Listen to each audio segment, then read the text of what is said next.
Welcome back to the Wedding Buzz. It's your host, Sydney, and today I am so excited to be joined by Logan Michaels. Logan is the president and CEO of Paradigm Sounds, which is a phenomenal entertainment company that serves multiple states. I will let him dive into the details on the rest of the company. He has so much that he offers. But Logan, thank you so much for joining me today. Yeah, thanks, Sydney. I'm glad to be here. Thanks for asking me to join you. Of course, I had the pleasure of connecting with you last month and heard so much about you and the business and wanted you to share with the class. Wanted you to come on the podcast and share because you guys do incredible work. And yeah, I thought it would be fun to have you on and continue our chat. So let's take it back to the beginning. How did you get started in music and when did Paradigm Sounds come to life?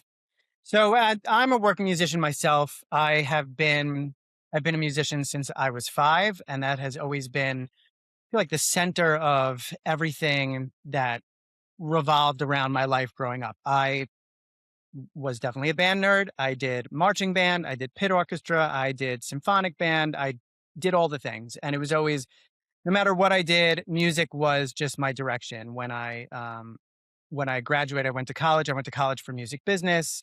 I went and studied drums. I went to the Drummers Collective for years just to learn everything about every style. Um, and then I wound up touring with an original band and trying to, make that work. And we toured all over the country.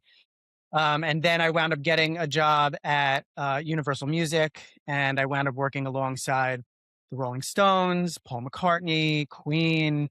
I always say that two of my most prized possessions is that I have two platinum plaques from the Rolling Stones that were given to me on my Wow. wall, and that is just like, top notch for me. I mean, I got Yeah. to I got to spend time with the Doors. We worked with heritage artists, and if you could sell out a stadium, we would work with you. Yeah. So I got to really experience what entertainment, like a wedding is a fantastic celebration of love, and it's definitely experience. I got to really understand what that type of entertainment was and what that feeling and connection was. And I got to then bring that to my company experience when I started Paradigm Sounds and we started doing events. That was what I would strive for, a sold out MSG at your wedding venue. That was the feeling that I was looking for, that connection. Yeah. No, that's amazing. And that's like, I mean, that's incredible experience that I'm sure plays a big part on why like your company is so amazing and make it's a different feeling at weddings. It's not just like some little local band that like just threw something together. It's really like you've seen how the professionals, like the top professionals do it and how it's done correctly. And that's so cool that you're able to like put that into your business. So you started as a musician yourself, like when did you make that transition over to your own business? And like how did that start? So I think it was just gradual. I always enjoyed playing more than being on the business end, even working with those incredible artists. And I loved being in the music business, as a music executive working for a record company. It was incredible. It was a family. It was, hobnobbing with all of these fantastic musicians, and that was great. But then I would get home at 6 o'clock, 7 o'clock at night, 5, 6 nights a week, and I would go out and I would gig, and I would burn the candle at both ends, and it was all the time. I would sleep on the train on the way to the city and try and like catch a couple hours of sleep, and then I would do, the whole day at the record company, and then I would come home and then I would go gig, and it wound up getting to be where the events that was doing, people were asking for more, people were asking for bigger events, things that were taking more time, and I wound up having to make a decision where it Hmm. was a scary leap, but it was, do I want to try to make this entertainment business, this entertainment company full time and scale it to somewhere where I knew that it was kind of heading in that direction also, but that meant leaving behind what I was doing. And it was really difficult. I loved everything that I was doing. So I took a leap of faith and I left Universal Music, and I started to just dive headfirst into building connections, doing events, just creating this fantastic company. And I would say I never look back, but that's not true. I look back all the time, and I think of like all the great times. Yeah. That's a really hard decision to make, because it like, a lot I feel like a lot of people that are in the wedding industry left, like, a corporate job that they hated and, like, got to do something they liked, but, like, your job before I'm sure there are pros and cons of it, but, like, it was a cool job, like, right. and a cool opportunity, so I'm sure that that was a hard decision to make, but I mean, sounds like you are such a hard worker, which I assumed, but, like, working all day and then taking a train and then gigging all night, like, you must have been exhausted. I was young. You're like, "I was young, I had some caffeine, we were fine." Lots of Well, caffeine, and I was ready to go. it was, it's easier, and I say this all the time. This company would not be successful if I didn't enjoy what I did all the time. I never consider it work. It doesn't make a difference if I'm drumming on an event, talking to a client. It's, speaking with the planner. It's putting together an experience for people that they're going to love. I know we're going to do a great job, and I love bringing that to people. So I've never felt like it was difficult, and I think that that has allowed me to be able to have a full plate all the time. yeah, that's amazing, and it's really like, they say, "Love what you do, you don't work a day in your life," which is important. I mean, there's always gonna be the ups and downs of work, but, like, if you love what you do, it really makes it so much more worth it, and it sounds like you have that, so that's awesome. Um, I know that your company offers everything from, like, full live bands and DJs and hybrid experiences, like, how do you help a couple determine what entertainment style is the right fit for their wedding? So we can even go a step further and say, we don't just do weddings, so we also do, corporate events, That's true. milestone events. That's true. So I found very early on, we started with just one band, and that was all that we were doing. And I found that people would ask if we could do X, Y, and Z. And I would always have to say, no, we can provide a band, we could bring a band in, and that's it. Band, band, band. And it was fantastic entertainment, but I felt like it really pigeonholed us into this space. Mhm. There's so much more to entertainment than if a couple comes to us and says, we really want to book this entertainment for your wedding. Well, it doesn't just have to be a band, right? We could do a DJ, we could have dancers, we could bring in robots. You also have, maybe the lighting, lasers, cold sparks, a second line band. We have an event tomorrow. We are doing a Singapore spice market themed event, and we're bringing in a guzheng player, which I don't even know what that is. so you would know it if you saw it. You would definitely know. It's Okay. like it's a traditional I believe a traditional Asian instrument. Okay. And you would know it if you saw it. It kind of looks like I wish I could. You're just gonna you would have to like Google a picture of it, but I know you would know it if you saw it. And 10 years ago, I would never have even thought that that could have been an option to put on the table. Yeah. Recently, we did a wedding summit for All High, which is a luxury hotel company, and we did their wedding summit. It was in the Outer Banks. It was 3 days. We did 9 events, and it was everything was different. So we had a country trio, we had a harmonium player for yoga Zen breakfast, we had a 13-piece band, we had a jazz quintet. We did all of these different things and really showcased what we can do. So when couples come to us and they say, we would like to hire you for our entertainment, we want to know their vision, and then we want to suggest things from our experience, and because that's why they come to us, right? They come to us Yeah. for our experience, and we want to help to create and curate an emotion and experience for them to make their night, perfect. Yeah. That's so cool that, like, the company has expanded into offering things that, like, you never could have imagined, and I think it's a testament of your hard work that it has grown and grown and, um, yeah, like, beyond what you even thought, but it's also so cool that you have so many different things to offer and that if a couple is looking for different things, like, you can find a way to satisfy them because every couple is different, and I know that it's my world is mainly weddings, but I know that you do so many things beyond weddings, different corporate events, and that's really cool. I wanna ask you, what do you think separates, like, an amazing wedding band or any kind of band, like, a really top-notch band, from simply, like, a group of just really talented musicians? Like, because someone there could be great musicians, but they don't, like, perform well together. Like, what do you think separates that, and how do you make sure that, like, your company is the top notch that you guys are? So I've seen that before, and I will agree with you. I have seen musicians who don't know each other come together when a band leader is just looking to put some type of entertainment together, and it might be the best thing that you've ever seen because everybody just winds up blending well together. Mhm, But I think that that lacks intention, and a lot of what separates our company from other companies, and I'm not going to say I don't want to say quality because that's not necessarily the case.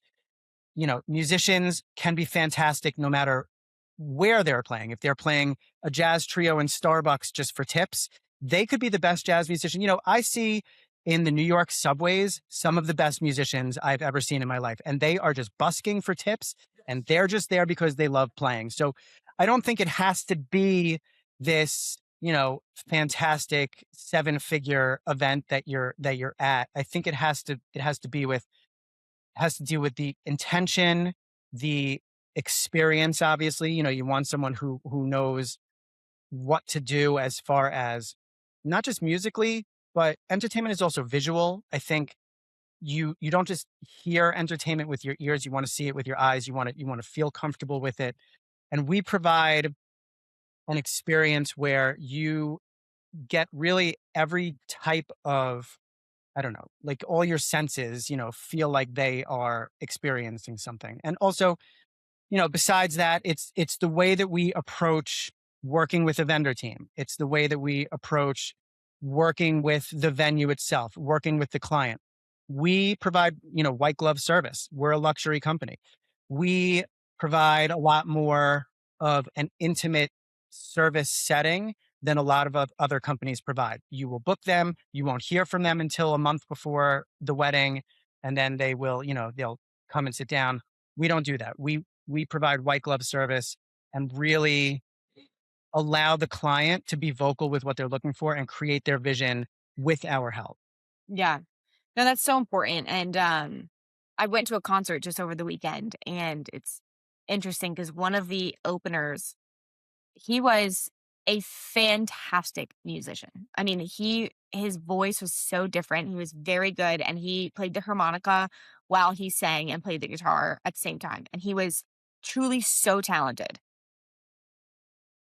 His entire set, he didn't move from behind the microphone, which could kind of be his vibe, you know? I was like, "Well, Chris Stapleton is massive, and he's not, like, a big entertainer," but when it comes to, like, what you were saying about the visual, like, that was my one comment is, like, he is fantastic, but I don't know if he's going to be, like, the entertainer if he doesn't, like, move on stage. Mhm. And, like, everyone has different preferences and stuff, and I'm not, like, putting him down, but what you were saying about, like, for an event or for a wedding, like, you want someone who's not just talented, but, like, who's also entertaining and, like, there's different there's different places and times for, like, different types of musicians, but anyway, I don't know exactly what my point was, but I just when you were saying the thing about, like, the visual and the entertaining, I was like, "Yeah, like, it's I just went to this concert and this guy was fantastic musician." But he, like, Wh- was not entertaining at all. Wait, so I'm not going to ask who that was, but who was the main act? Thomas Rhett. Okay. And how was that? Oh, amazing. I love Thomas Rhett. I Okay. love Thomas Rhett. I do. And this opener was amazing too. He was amazing. I hadn't heard of him before, and I was like, "Dang, this guy's really talented." Um But he just, like, stood there and played the whole time, which maybe that's his vibe and maybe it'll really work for him, I don't know. But, yeah, Thomas Rhett. I love country music, and I mean, I love all music, really. I You were saying that you were a band nerd. Obviously, I'm not even close to your level, but I grew up playing violin, private lessons for 15 years. I was in orchestra.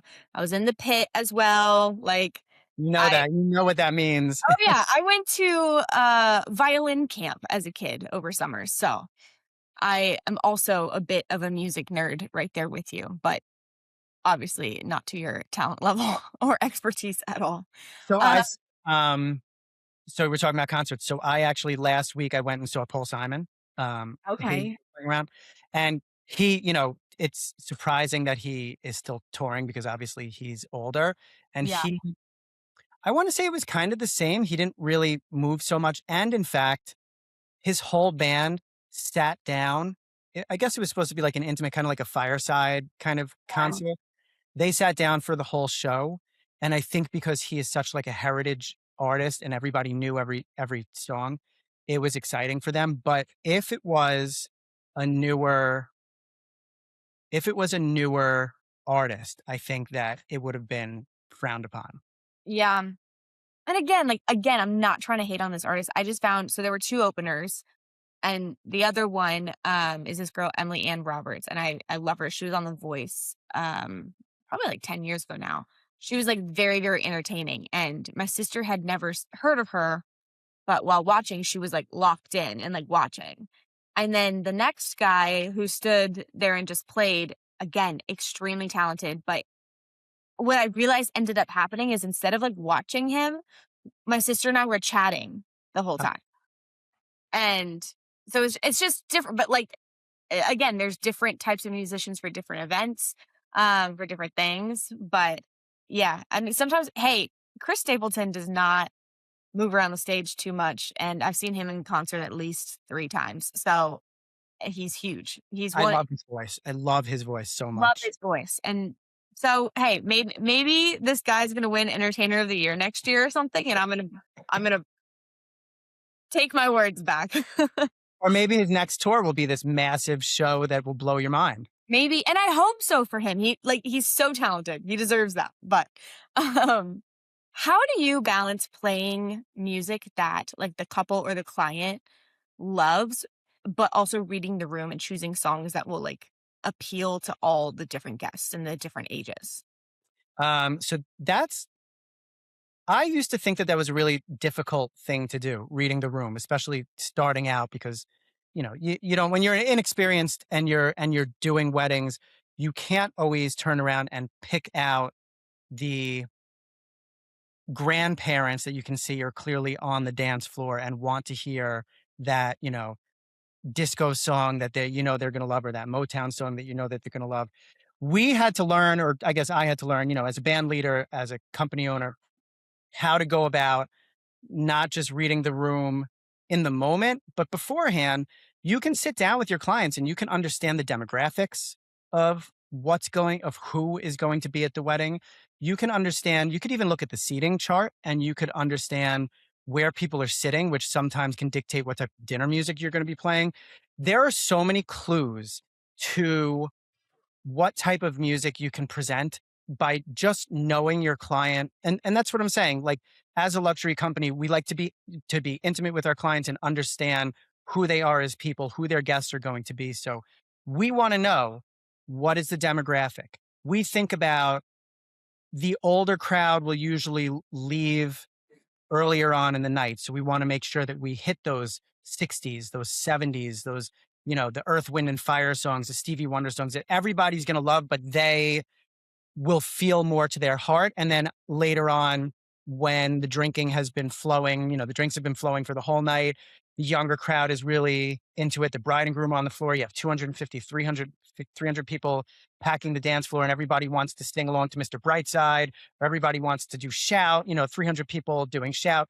You're usually not going to find the grandparents, getting low and then getting up again. They're usually not going to do that. So we have methods that we think of beforehand and reading the room. You can see there are songs that I was 100% sure. And I don't want to name names because I know everybody has a different experience and all Yeah. clients are different. But there are certain songs where we would find out quickly that they would kill a dance floor. Mhm. or they would pack out a dance floor. I'm sure, like Pink Pony Club obviously brings everybody back to the dance floor no matter what. And there are Yeah. certain songs that I think, like September, I think is always a hit no matter what. Ain't No Mountains, like always a hit no matter what. Those are always winners. But there are some songs that you think are always going to keep people dancing, and people will head right to the bar and it'll clear it out. And we had to learn early on what to avoid no matter what. So as a band, do you guys how do you how do you handle that? So like when you're on stage and you're singing a song and you're like, "Oh my gosh, this killed the dance floor." Do you finish the song or do you like No. you pivot? Yeah. How do you do that? How do you like communicate with each other on stage?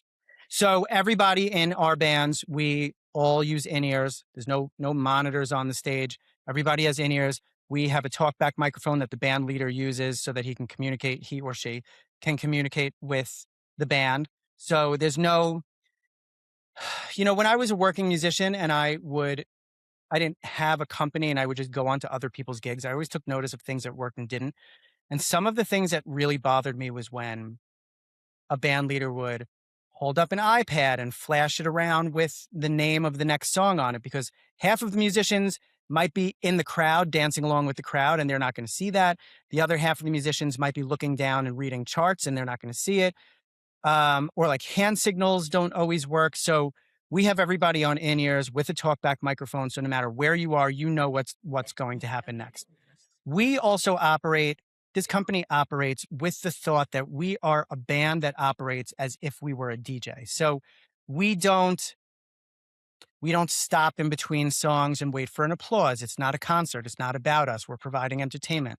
We segue from one song to the next to the next. So we don't always finish songs. We will do half of the song. And then if we know that the bridge is going to drop the energy down, we immediately go to another song.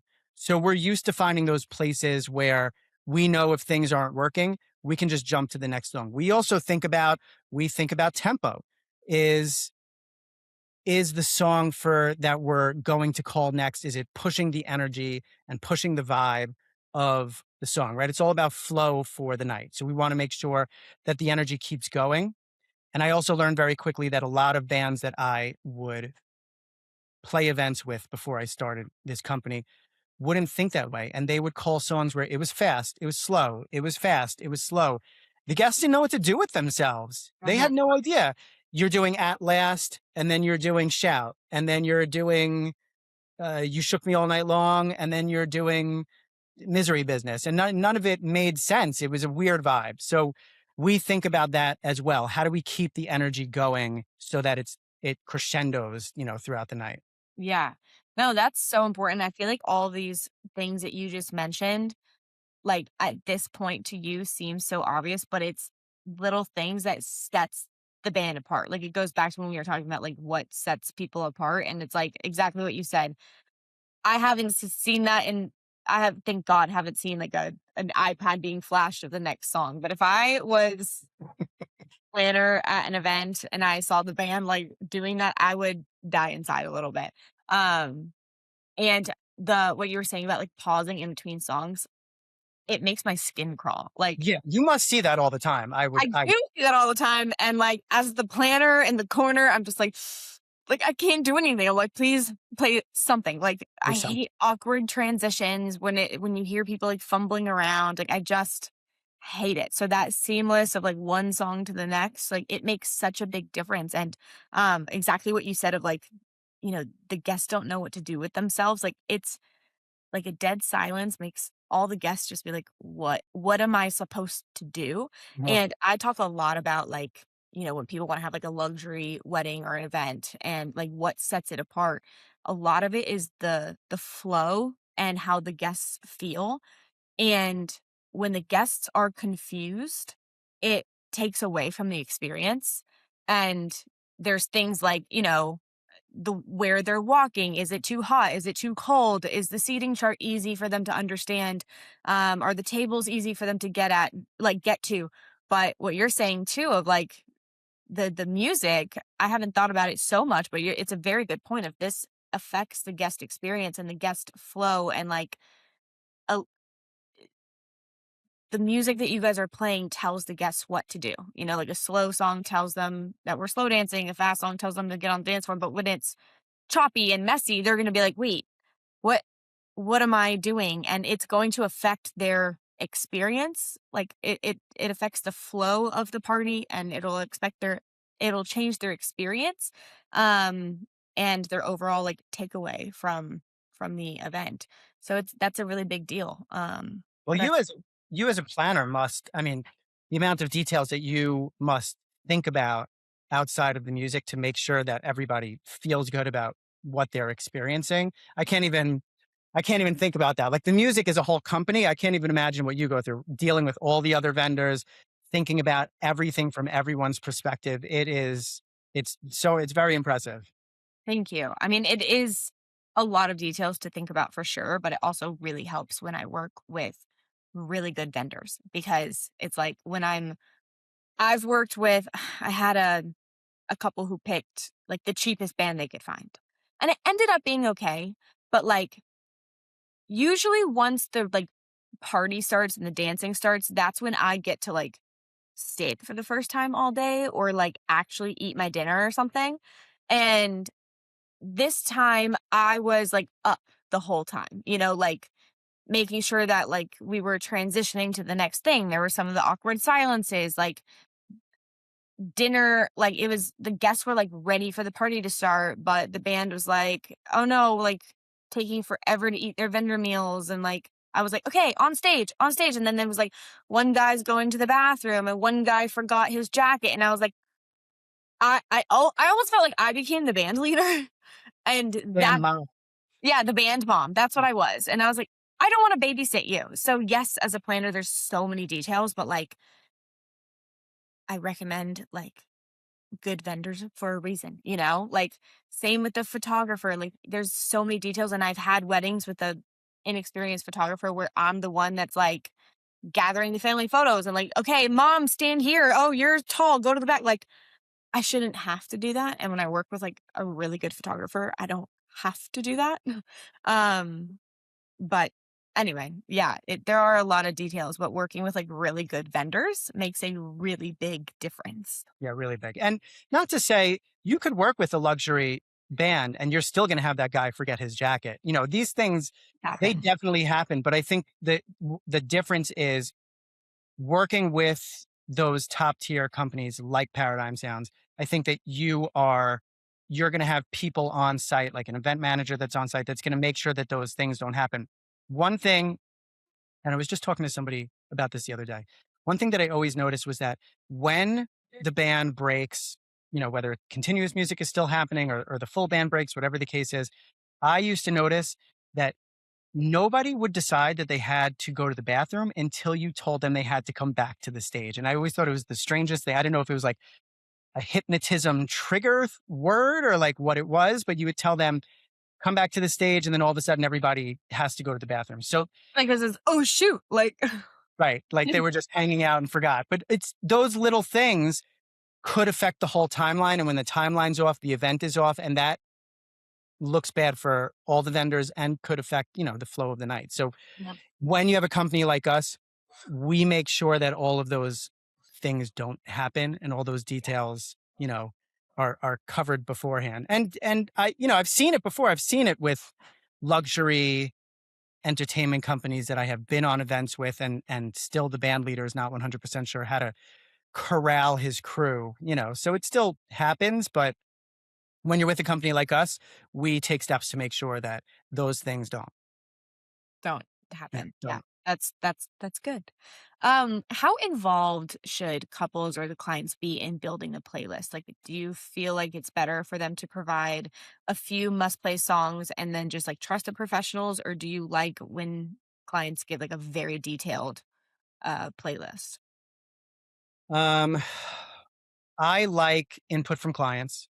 I always want input from clients because we're trying to understand what their vision is, Yeah. they feel about everything. It doesn't matter to me, you know, if they want to turn around and supply us with 10 different genres that they love, 10 that they hate.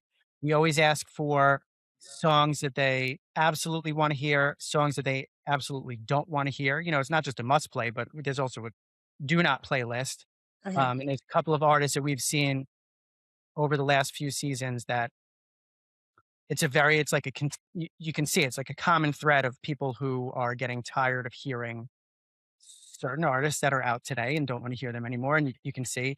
So I think it's important to know, but also to have a conversation with them and say, don't forget you have 200 guests. Don't forget you have 300 guests that also have likes and dislikes. And you want to make sure that if you are removing Michael Jackson because you have a moral standing against him, that that's a lot of music that you're now removing from your repertoire where people go crazy over those songs. So you need to think about those things, and there's always, when scandals come out, we always see those artists then being asked to not play, right? R. Kelly was a big thing. Um, P. Diddy was definitely a big thing. And you have to know, well, when can you bring those back in? Kanye was a big thing for a long time. And you just kind of have to know, when can you bring them back in? What are your clients' expectations of that? And you just want to have that conversation. We have dealt with clients before. I'll tell you a fun story. So we had a bride who was obsessed with Disney. Okay. She was just absolutely obsessed with Disney. And that's great. Disney has fantastic music. I love it. I have a 6-year-old daughter who we listen to the Encanto soundtrack on repeat and Mhm. love all of it. And it's great music. But she wanted 20 plus songs from Disney movies and soundtracks. And I let her know that her dance floor was not going to be where she wanted to be, to the point where she had a choreographed dance surprising her fiance with all of the bridesmaids, and they did a whole dance to um, something from Beauty and the Beast. Be our guest. It was Be Our Guest. Okay. It was a whole thing. So definitely very Disney. And the wedding, nobody danced for the whole wedding. We did it. It was the last time that I let a client really micromanage what we did. And from then on, we had to have a conversation where I let them know we are going to red flag things that we know aren't going to work, and we're going to have a conversation about this. You are hiring us because you want our experience, our knowledge, our insight, and you want us to work with you. And we're going to tell you what's going to make the night special, not just for you, which is very important, but also for your guests that you Yeah. want to have a good time as well.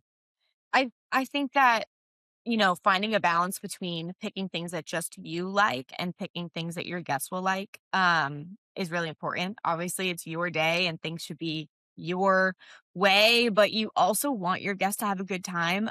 There's also, when it comes to music specifically, like with this Disney bride, for example, the ceremony, you can do all Disney music in the ceremony. The cocktail hour, play background music or whatever of all like Disney music, and then when it comes time to, like, the reception, the dance part, maybe 3 songs or something, but, like, that's really the time that's supposed to be the fun time for your guests, and, like, you don't wanna play it all there where, like you said, no one was really dancing or having a good time. But there's other ways, like, I'm always like, "Okay, this might not be the traditional way," or like maybe we shouldn't do this, but like let's find a way for like a happy balance of like, you're a Disney bride, you love this. Like, okay, let's fit it in, but like maybe in other ways, is I don't know, is usually my suggestion of like let's try to do this. Same with I'm a big Swifty. I'm a big Swifty. I have I'm some. also a big Swifty. Yeah? Yeah. Okay. Okay, then you're cool. Um, but yeah, I have some brides who, which I'm a little mixed because I do think the Taylor Swift songs, like, I think a lot of them are fun for the dance floor, but, um, I had a DJ I had a, like, big Swiftie bride, and the DJ did a phenomenal job of, like, remixing all the Taylor Swift songs, and that was super fun. Um, but I also had one bride a few months ago that specifically put Taylor Swift on her do not play, and I was Oh. like, "That hurt my heart a little bit." That's okay. That's okay. Are there any unexpected song choices that you've seen that, like, completely take over a dance floor? Um, I know that's a hard question. that is difficult, but I like being surprised like that, like pleasantly surprised. I think, what was one that we never did? We must have gone on for a decade. We never did it, and then somebody dancing on my own. You know the Robin song. Okay. I think so. Um, Packs a dance floor all the time. and we never played it. And it was 10 years into the company's existence. A bride requested it. We played it. It packed out. And when those moments happen, I will then let everybody know, like, we're gonna try this again. Like, let's see, Yeah. let's just see, because you don't know what happens. And every time we play it, everybody goes crazy. It was a pleasant surprise. What else? Dirty Little Secret. That's a fun one. We actually had a whole season where everybody kept requesting Teenage I Dirtbag. knew you were gonna say that. I See, knew it. so what is it about that? Everyone loves that song. Viral this past year. Like I don't know, but I love it. But I knew you were gonna say Teenage Dirtbag. Um, I don't know why it like resurfaced the past like year or two. I don't know if you're on TikTok, but I am. it's all over TikTok. Um, I don't know why it resurfaced, but I think everyone like feels nostalgic and I don't know. It was really surprising. I wouldn't have expected it to be the hit that it was. It just Mhm. packed out the dance floor, and it was this huge sing along.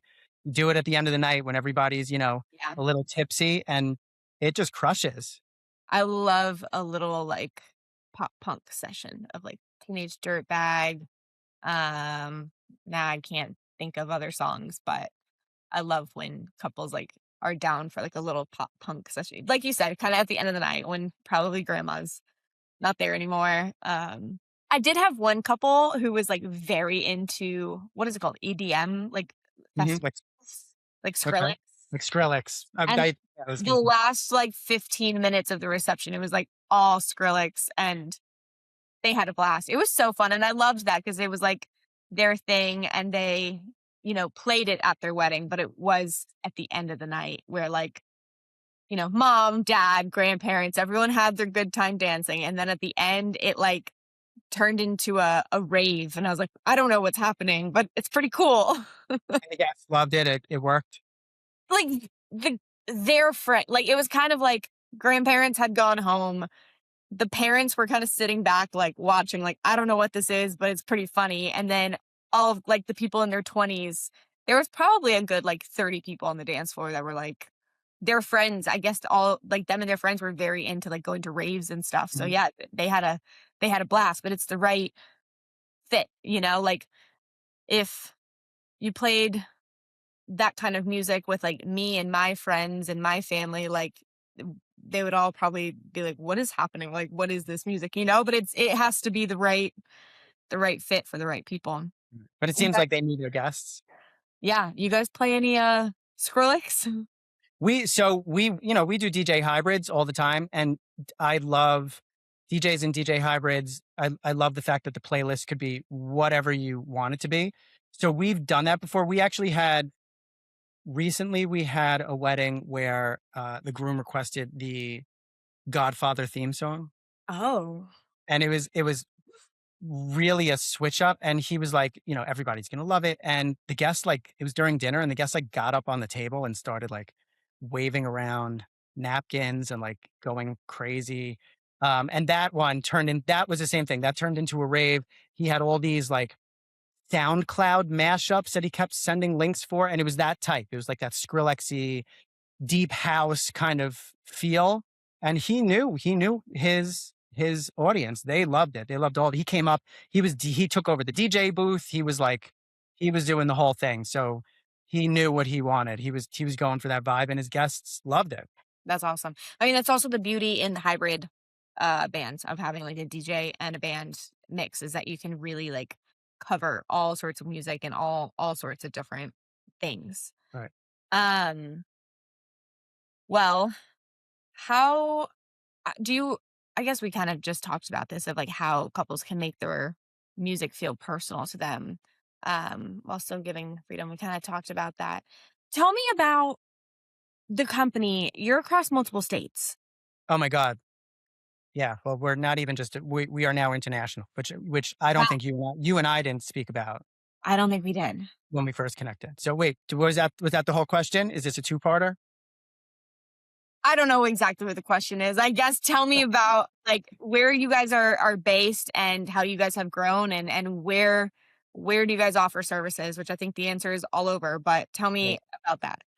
Yeah. So we started just in New York. I mean, that was just, it was just local and there was no intention to, I don't think there was any intention to really grow to the scale that this company has grown to. But when COVID hit, which I feel like is a very common phrase in this industry at this point, whether it's, our company folded or company blah, blah, blah, the lessons were learned. I think there was really difficult lessons that were learned.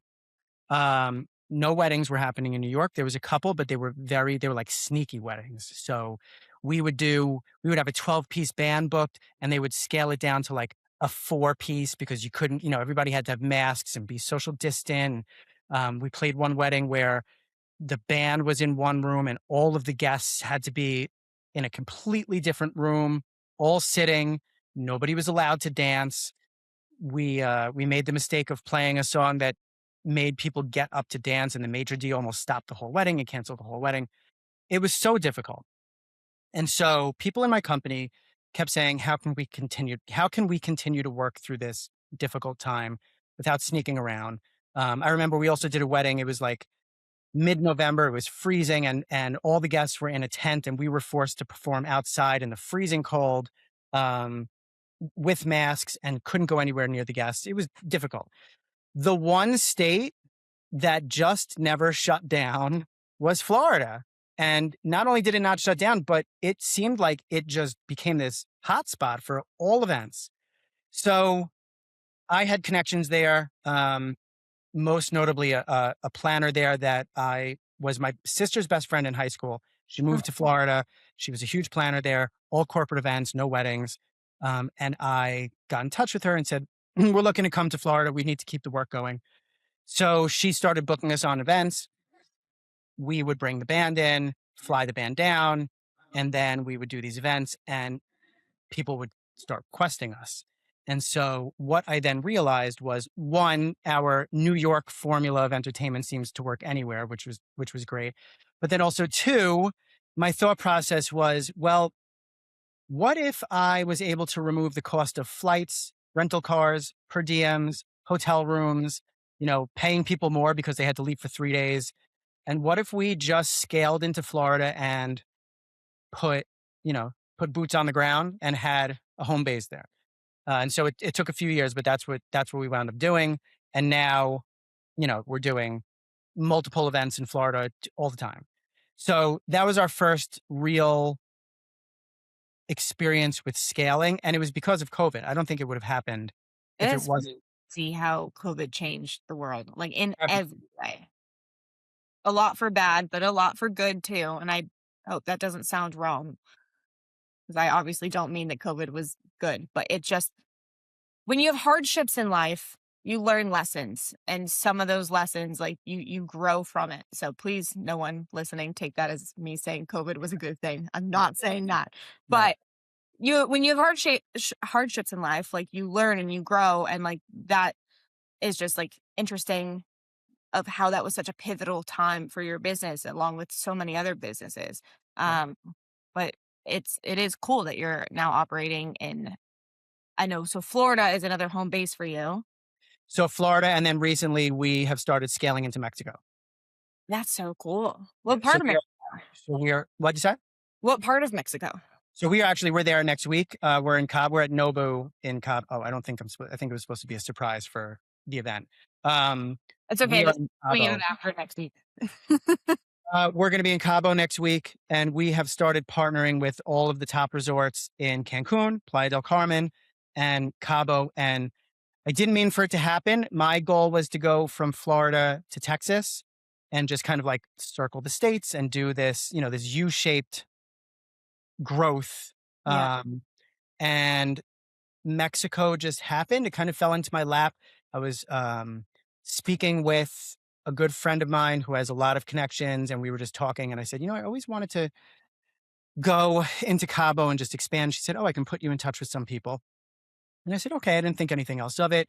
And then a week later, I had 20 emails of introductions with all of the top resorts, and they all wanted to have meetings. And I have been spending the last 3 to 4 months, I've been spending, 2 weeks out of the month in Mexico, meeting with people, meeting with resorts, starting to expand. And so now we are officially partners with a number of the top resorts, Kempinski, Nobu, Grand Fiesta in Cabo, um, where Amazing. else? Mahikal. We're just it happened so fast, and so it fell into my lap. The universe said, "This is a direction that you can choose to go in, or you can fight it." And I said, "Okay, we're gonna Texas is gonna hold off for a second, and Yeah, we are gonna see where this goes." And it's been incredible. We are booking New Year's in Mexico, which my band is they're so excited about. I'm sure. Um, so we're officially an international destination company, and then we've started booking in LA as well, which I didn't expect either. But um, a lot of planners on the West Coast have taken notice of the company and are interested in I have planners that are very well known that have told me that I don't have a choice and they are going to bring the company to LA. And so they've started booking events for us in LA. We're doing an RSVP event there in November. Oh, We have showcases that are set up there for us. They're just planner showcases where people are planning fam trips to just come in and see the band. And so that's another thing that I wasn't expecting either. I definitely wasn't expecting to go 3,000 miles from where I live and start growing the company there. It's just so exciting. It's really that's exciting. so exciting. Congratulations. It's huge. It's Thanks. huge, and it's a testament of your hard work because it's not easy. It is not easy to do all of that. But that's amazing. Congratulations. That's so exciting. Thank you. Um, okay, well, now that we're talking about how great everything is, I ask everyone that's on the podcast, do you have any the question is wedding day horror stories, but I guess any horror stories? I have one that I always think of. Yeah. Uh, I'm going to tell you about it, and it wasn't a wedding. This was like a corporate event, um, like a college event, I guess, Okay. and it was by far the craziest event that ever happened. So to me personally, so I'm going to tell you what happened. So the band is playing, and I don't know exactly what happened, but there was a lot of drinking going on. These college kids are crazy. We are outside, we're in some field. There is just hundreds of college kids. They're all dancing, they're all drinking, doing their thing. And one of the band members decided I wasn't this was a long time ago, and I was a player. It wasn't my company. I'm not going to say who it was, but the band leader for the time had this great idea. He had confetti cannons that he brought, and there was going to be this huge moment during the night where he was going to blast confetti cannons into the sky, and everybody was going to go crazy and party. So he preps the confetti cannons, and he goes to he was ready to shoot them. And when that happened, there was a few drunk college kids who decided to get a little too close to the stage. And one of them tripped and he landed on one of the monitors. And I guess he landed right on his forehead, right on his head. And his head split open, blood started pouring all over the stage, started pouring all over the monitors. And at the same exact time, the band leader pulls the confetti cannons, and the confetti falls down onto the stage and onto the stage monitor. And now it's just mixing with the blood all over the stage, all over the drum monitor, all over these kids who were bleeding. And it was the craziest thing. And we didn't even notice that it was happening because it happened so fast. But the singers knew. So the singers turn around, they're trying to tell us what to do. Well, if that wasn't bad enough, then some of the kids who were standing next to the confetti mixed blood started throwing up because of the visual of what was happening. And they started throwing up onto the confetti blood, onto the stage, onto the monitors. And it was multiple people doing this at once. So now we all see what's going on. And it was crazy. One of these kids, I guess, threw up and he got up and he tried to run and got his foot caught. And I'm laughing, but it's really not. It was a really crazy situation. He got his foot caught in one of the cables for the speakers, and he keeps running, and it wrapped around his leg. and he pulled down and tripped and pulled down all of the speakers that were set up. There was like stacks of speakers that were set up. You know, colleges are they have these huge sound systems, and he pulled down all of the equipment. Sparks go flying everywhere. The equipment lands. Half of the stage is now like the speakers are broken. There's sparks flying. There's blood. There's confetti. There's throw up. There's all this stuff. All the lights shut off. All the sound shuts off, and everything just stops. It was the craziest event that Oh, I've ever been to, and we didn't even know what to do. So we're all sitting there. You know, everybody stops. Everybody's like doesn't know what to do. And people come, I guess, to start cleaning up the stage, but there's no power. And one of our guitar player starts just like singing a cappella. I don't remember what he did. I think it was like Sweet Caroline or something. He just starts singing a cappella. And all of these drunk, battered, beaten kids just start singing along. And they wound up having like the best night of their life. But it was the craziest event. I can never top that. I don't care if like we played was with the stars guy who cracked before. his head open okay, or did he go to the hospital? He went, yeah, they got an ambulance for him and he wound up being carried out in a stretcher. And security was great there. They were like really on top of it. But it was and it happened like it was just bang, bang, bang, bang, bang. And all of these things happened before you could even see what was happening. And you had to like Oh my, process the evening afterwards to really understand the amount of perfect mistakes that happened. that's That was definitely my top a movie. Like, movie. that's insane. That That was is like some Final Destination stuff. yeah, that's insane. Yeah. I think that might be the best, like, horror story I've had on the podcast. Like, I ask everyone, that one is that's insane. That's insane. Wow. I sometimes I hear horror stories that people tell me, and I'm like, I don't know what I would do. Like, I feel like as the planner, everyone looks at me. Like, I try to, like I feel like I'm pretty good under stress and, like, try to keep calm and, like, can usually figure out a solution, but some of these things, I'm like, "Oh my gosh." But I guess, yeah, that guy goes to the hospital, we start cleaning up, and then the party continues, I guess. We play Sweet Caroline, like, I don't know. That's crazy. Yeah. Alright, Right. well Right. Well, as a planner, it's your job to solve all the problems that happen, right? So that's yeah, like what you're that's doing. why when people tell me these horror stories, my brain is thinking, like, "What would I do? What would I do? Like, how do you fix this?" Um, and some of them, the only fix is you just do what you gotta do and send him to the hospital, clean up, and the show Move goes on. the show goes on, I guess. What is one piece of advice that you would like to give our listeners? It could be, aimed at brides and grooms planning their wedding. It could be someone growing a business. I don't know if you had one good piece of advice. Don't settle. Okay. Don't settle. And I don't care what topic we're talking about, whether you're a planner, whether you're a client, whether you're a vendor, whether you're a couple, just don't settle. It's one night, it's one event, it's it's a memory that is supposed to be the best night of your life. Just you know, don't turn around and say, this is I guess we'll do this, or I'm okay with doing this. I think that it really needs to be people come to us to execute their visions because they know that we're going to do the best job possible, and they are going to walk out with core memories for their entire lives, experiences that they'll never be able to top. We want to raise the bar for every event that we do.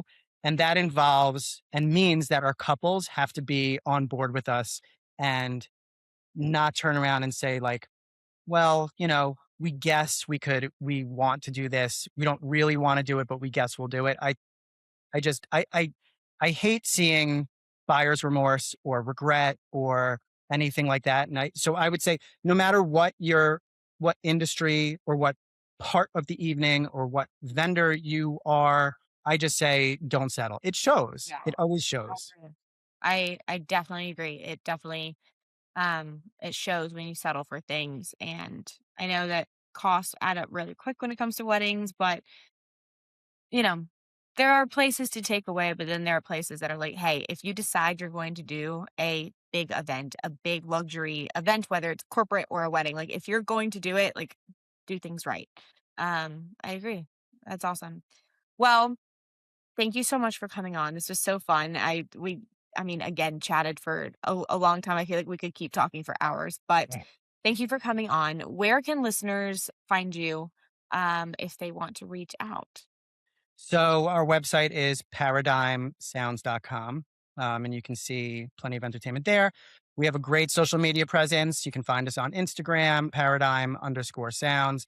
We have TikTok. We have Facebook. I think we just started Threads, which I'm not really familiar with. I keep getting notifications from Threads, and I made an account like a while ago, but I never use it. But I guess it's one more platform that we need Yeah, to be more into. platform, right. Um, but yeah, you could contact us through the website. We're very easily accessible and we go anywhere. So it doesn't matter where you are, we can provide entertainment. That's amazing. Yeah. Well, thank you so much for coming on. This was such a pleasure. You have so much insight on the industry and so much knowledge, and this was really fun getting to chat with you. Thanks, Sydney. Yeah, I appreciate you having me on. Thanks. Okay. We'll talk to you soon.